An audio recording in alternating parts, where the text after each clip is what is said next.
ये लो पिताजी, आपकी चाय। इतना लेट लेकर आई हो चाय? वो पिताजी, मैं ना पूजा कर रही थी, इसीलिए बस थोड़ी देर हो गई। बस बस, बहाने बनाने को तुमसे सीखे, कुलच्छनी कहेगी। तेरे बाप ने शादी के वक्त बोला था कि लड़की हमारी बहुत सीधी है, जैसा तुम कहोगे वैसा करती रहेगी। लेकिन तुम इतनी नीच और गिरी हुई निकलोगी, हमने कभी नहीं सोचा था। छी! पिताजी, इसमें मेरी क्या गलती है? मैं बस पूजा ही तो कर रही थी और अब ले तो आई आपकी चाय। बस बस, अब नहीं चाहिए तुम्हारी चाय। चल जा यहाँ से। चाय तो पी लो। मैंने कहा जा यहाँ से कुलच्छनी। अरे क्या हुआ पिताजी, क्यों चिल्ला रहे हो तुम इस पे? चिल्ला रहा हूँ, तूने मुझे चिल्लाते हुए सुन लिया, लेकिन ये कुलच्छनी क्या ड्रामे कर रही है, ये तुझे दिखाई नहीं देता? बस पिताजी बस, अगर रेखा के खिलाफ तुमने एक शब्द और बोला ना तो मैं बर्दाश्त नहीं करूंगा। वाह बेटे वाह, बहू के गुलाम। इसी दिन के लिए तेरी शादी करी थी हमने, हाँ? ताकि तू अपने बाप से जुबान लड़ाए, वो भी इस नीच लड़की के लिए। अरे पिताजी, बहू का गुलाम नहीं, बस मैं तुम्हारी इज्जत करता हूँ और रेखा से प्यार। इज्जत? बेटा तू बदल गया है। जब से ये चुड़ैल तेरे घर में आई है ना, अपने डोरे तुझ पर डाल दिए हैं इसने। छी! शर्म आती है कि तू मेरा बेटा है। चल जा यहाँ से। चलो रेखा, तुम बाबूजी के मुंह क्यों लगती हो?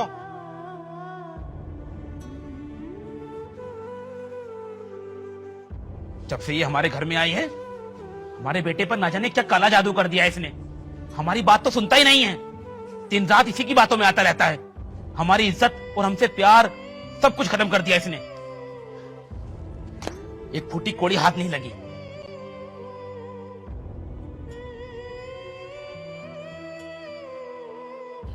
देखा पिताजी आपने कैसे इस औरत ने आते ही अपना रंग दिखाना चालू कर दिया।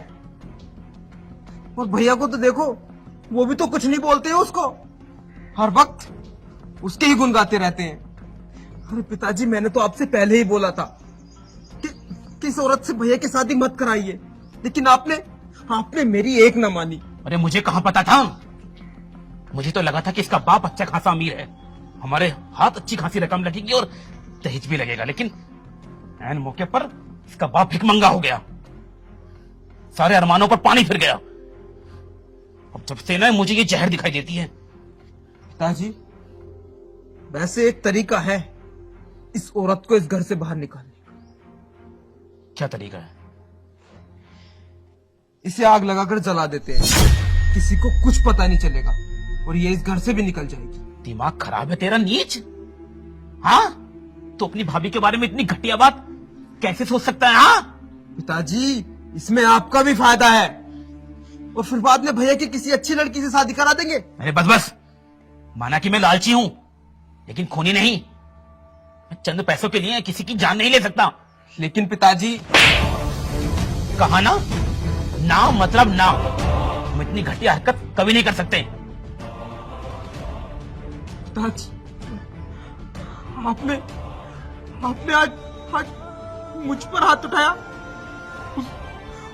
उस कुलच्छनी औरत की वजह से। इसकी वजह से नहीं, तेरी घटिया सोच की वजह से। ठीक है पिताजी, बहुत अच्छे।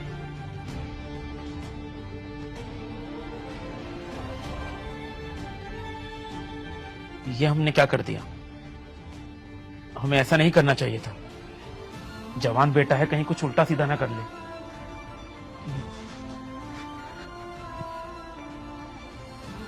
पिताजी, आपने सही करा जो भैया के थप्पड़ मार दिया। वैसे पिताजी, आपसे एक बात कहूँ? कहो। भैया गलती क्या बोल रहा था, उसे मार देते हैं ना। ये क्या कह रही है तुम? हाँ पिताजी, उसे मार देते हैं। जब तक वो मरेगी नहीं, भैया की दूसरी शादी भी नहीं होने की और हमें मनचाहा दहेज भी नहीं मिलने का है। तो तुम चाहती हो कि हम दहेज के लिए उसको मार डालें? हाँ पिताजी, उसे मार देते हैं। वैसे भी वो लेकर ही क्या आई है हमारे घर में, कोई टूटे फूटे से सामान। हम दूसरी शादी करेंगे तो सोचो भैया को कितना अच्छा अच्छा सामान मिलेगा, जैसे उनके फ्रेंडों को मिला है।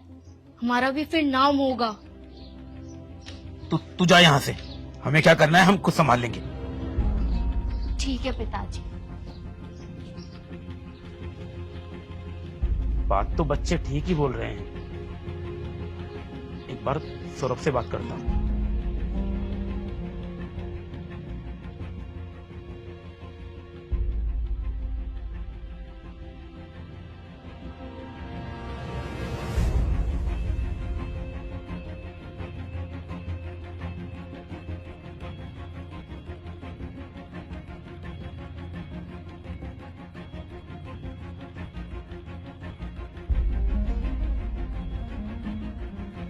सौरभ,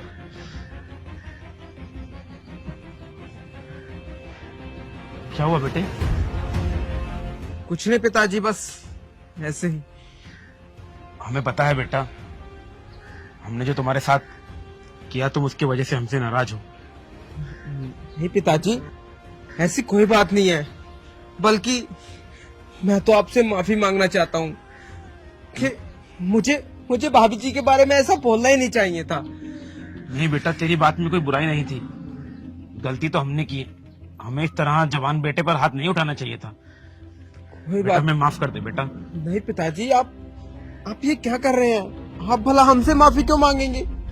अरे आप हमारे पिता हैं और आपका पूरा हक बनता है। अगर हम कोई गलती करें तो आप हमें डांटे, तो आप प्लीज माफी मत मांगिए। बेटा तुम्हें तो पता है, जब से कुलच्छनी बहू घर में आई है हमारा दिमाग ना बस फटा हुआ रहता है कि क्या करें क्या ना करें। इस वजह से तुम पर हाथ उठ गया, वरना हमारा ऐसा कोई इरादा नहीं था बेटे। कोई बात नहीं पिताजी, आप बिल्कुल परेशान मत होइए। मैं इतना खर्चा किया शादी में, लेकिन एक फूटी कोड़ी हाथ नहीं आई। छी पिताजी, वो हमें आपसे कुछ बात करनी थी। हाँ कहो ना बेटा, क्या बात करनी थी? समझ नहीं आ रहा कि आपसे कैसे बात करें। आप उसके लिए मानेंगे भी या नहीं? अरे बेटा तू बेटा है हमारा, तेरी बात को हम कभी नहीं ठुकराएंगे। तो एक बार बोल तो सही। पिताजी, हमारे साथ हमारे कॉलेज में एक लड़की पढ़ती है और हम उसको बहुत पसंद करते हैं और वो भी हमको बहुत पसंद करती है। और हम दोनों चाहते हैं कि अब हम दोनों को शादी कर लेनी चाहिए। लेकिन मैं आपसे बात करते हुए घबरा रहा था कि आप मानो या ना मानो। बेटा लेकिन ऐसी किसी आई गई लड़की से तुम ऐसे कैसे शादी कर सकते हो? देखो नितिन ने तो हमारा पहले दिमाग खराब कर रखा है। एक गरीब लड़की घर में उठाकर ले आए और हमें फूटी कोड़ी तक नहीं मिली। सारी उम्मीद बेटा तुझी से है, तो कुछ उल्टा सीधा मत करना बेटा। हम चाहते हैं कि तेरी शादी किसी बड़े घर में करें, ताकि हमें बहुत सारा दहेज मिल सके। पिताजी, उसका बाप बहुत बड़ा करोड़पति है, कई कंपनियां चल रही हैं उसकी दिल्ली में और बहुत बड़ी कोठी है उसकी। बेटा तू सच बोल रहा है ना? हाँ पिताजी, हम बिल्कुल सच बोल रहे हैं। तो बेटा तू बता हमें, मैं उसके बाप से अभी जाकर बात करता हूँ तेरे रिश्ते की। नहीं पिताजी, आपको कुछ नहीं करना, मैंने सब कुछ सेट कर रखा है। और अगर उससे एक बार हमारी शादी हो गई ना, तो उसका बाप हमें इतना दहेज देगा कि हमारा घर भी छोटा पड़ जाएगा। बेटा फिर जल्दी शादी कर लेना उससे जल्दी। हाँ पिताजी, हम बहुत जल्द शादी करेंगे, लेकिन लड़की की एक शर्त है। शर्त मतलब? वो चाहती है कि वो कोर्ट मैरिज करे। Court marriage? लेकिन बेटा कोर्ट मैरिज करके तो फिर हमें दहेज वगैरह तो नहीं मिलेगा ना फिर? नहीं पिताजी, ऐसा कुछ नहीं है, दहेज भी मिलेगा और बहुत सारा पैसा भी मिलेगा। तू सच बोल रहा है ना बेटा? हाँ पिताजी। बेटा तू जल्दी शादी कर ले। बस हम कल ही कोर्ट चले जाएंगे और कोर्ट मैरिज के पेपर तैयार करके हम उससे शादी कर लेंगे। हम तो बस आपकी हाँ का इंतजार कर रहे थे। बेटा मेरी तो हाँ है। अगर लड़की इतने बड़े घर की है तो मेरी हाँ है बेटा। पिताजी, हम तो बेफिजूल में इतनी टेंशन ले रहे थे कि आप हमारी शादी के लिए तैयार होंगे भी या नहीं, लेकिन आपने तो हाँ करके हमारी इतनी बड़ी टेंशन दूर कर दी कि मैं बता नहीं सकता आपको। नहीं बेटा, टेंशन तो तूने हमारी दूर की है। आज हम बहुत खुश है बेटा। ठीक है बेटा, तू बात कर। हाँ हम चलते हैं। हाँ ठीक है पिताजी, ठीक है।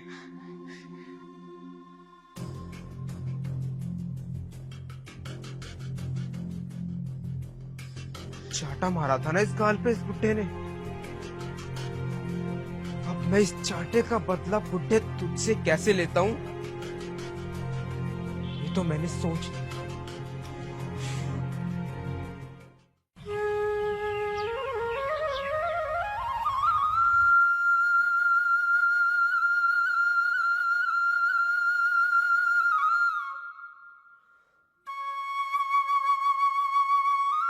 पिताजी, मेरी फ्रेंड की ना शादी है, तो 1 हफ्ते के लिए मैं उसके घर पर जा रही हूँ। बेटा बताया नहीं तूने? हाँ पिताजी, रात ही फोन आया था उसका। चलो ध्यान रखना। हाँ ठीक है पिताजी, नमस्ते। नमस्ते।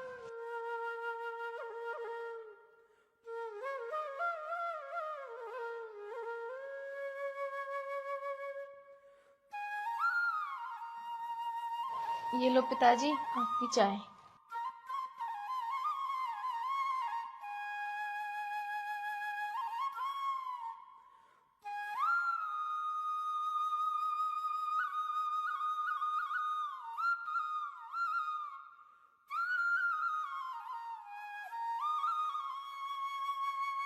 पिताजी आप अपनी कुर्सी थोड़ा इधर को डाल लो, मैं यहाँ से झाड़ू लगा देती हूँ।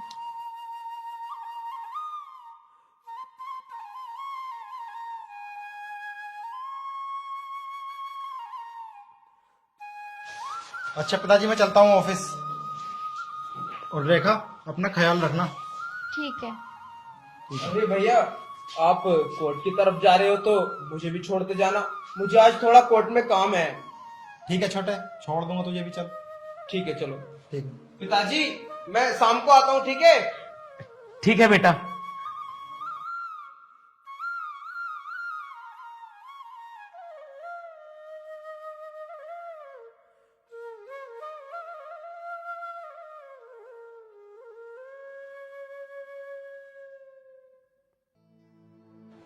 देखो समधी जी, अगर शाम तक तुमने 5 लाख रुपए का इंतजाम नहीं किया तो मैं आपकी बेटी को धक्के मारकर अपने घर से बाहर कर दूंगा। मुझे कुछ नहीं सुनना, मैंने कह दिया ना। अगर पैसे शाम तक नहीं आए तो यही होने वाला है। पिताजी कौन था फोन पर? अरे वही इसका बाप। अरे आप उस सबको छोड़िए, ये मेरे कोर्ट मैरिज के कागज आ गए हैं। ये देखो, बस आप इन पर ना साइन कर दीजिए। साइन? लेकिन कोर्ट मैरिज के कागज पर मेरे साइन क्यों होंगे? अरे वो पिताजी, वो कोर्ट में वो गारंटर मांगते हैं ना, वो गारंटर के लिए आपके साइन चाहिए होंगे। अच्छा, उसके बाद हमें दहेज तो मिल जाएगा ना? पिताजी बहुत सारा दहेज मिलेगा हमको। वो हाँ। कहाँ करना है? एक यहाँ पर,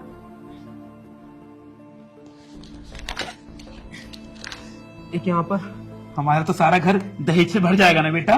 पिताजी हम ना इस गांव के सबसे अमीर आदमी होंगे। देखना, फिर हमारे घर में भी गाड़ी होगी, बहुत बहुत सामान होगा। ठीक है, यहाँ पर बस। पिताजी बेटा, तूने ना मेरा नाम रोशन कर दिया। नितिन से तो हमने बेकार ही उम्मीद लगाई थी, लेकिन जो उसने नहीं किया वो तू करेगा।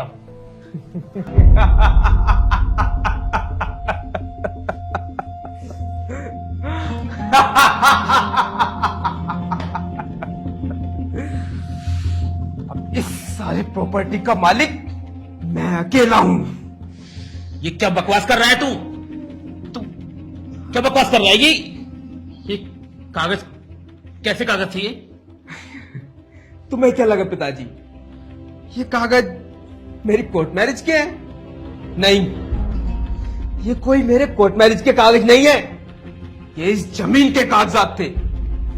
इन कागजों पे साइन करने के बाद इस सारी जमीन का मालिक मैं अकेला हूं।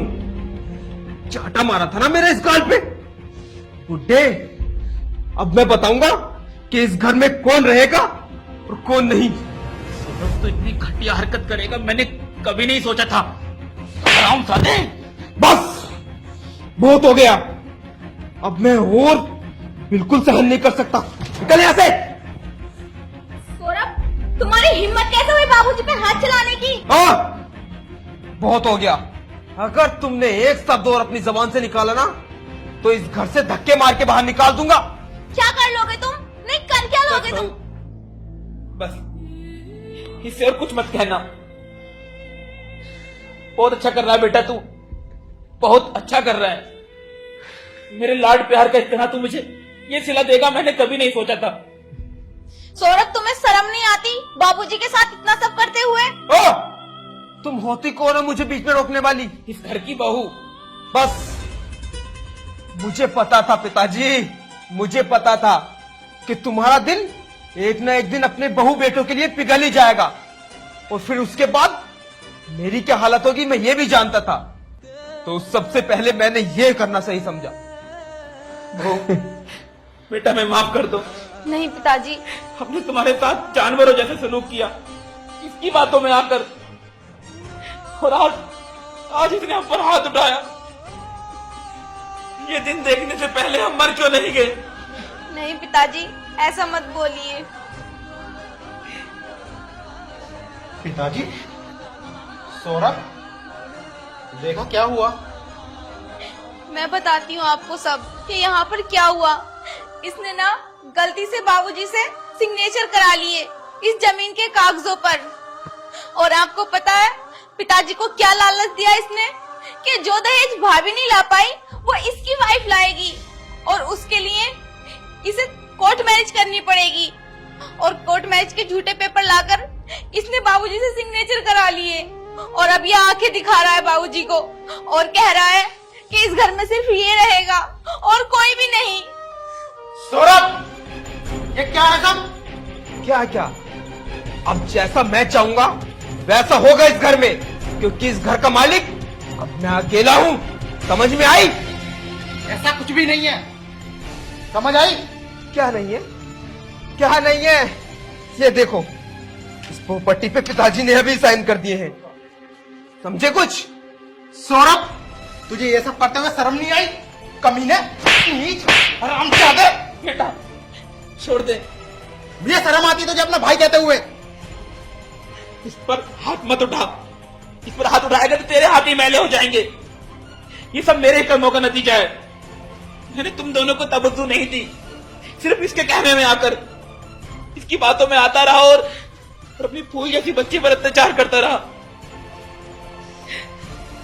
इसे पुलिस के हवाले कर दे बेटा, इसे पुलिस के हवाले कर दे।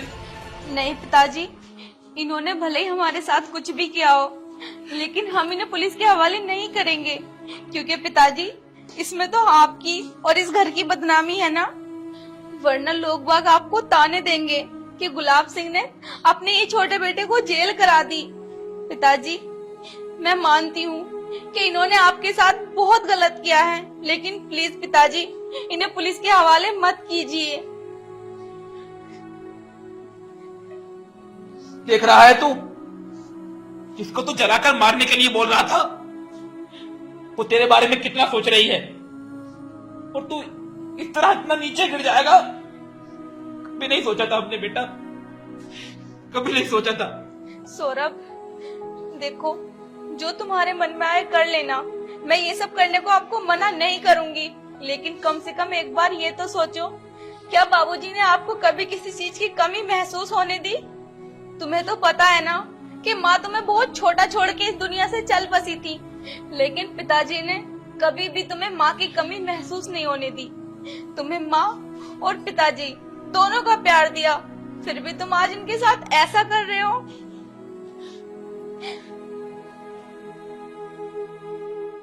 पिताजी, पिताजी मुझे माफ कर दो, मुझसे अनजाने में बहुत बड़ी गलती हो गई। पिताजी मुझे माफ कर दो, आज के बाद ऐसी कोई भी गलती नहीं होगी। पिताजी कर दो ना माफ, वो आपसे माफी मांग रहे हैं। बेटा मैंने तुझे माफ किया, और तो बेटा माफी तो हम दोनों को अपनी बहू से मांगनी चाहिए। हम दोनों ने मिलकर इस बेचारी के साथ जानवरों जैसा सलूक किया, और ये हमारे साथ आज भी खड़ी है। बेटा मुझे माफ कर दे बहू। नहीं पिताजी, आप माफी मांगकर हमें शर्मिंदा मत करो। माता पिता तो आशीर्वाद देते हुए अच्छे लगते हैं, माफी मांगते हुए नहीं बच्चों के आगे। हाँ पिताजी, रेखा ठीक कह रही है। मेरे बच्चों, मेरे गले से लग जाओ।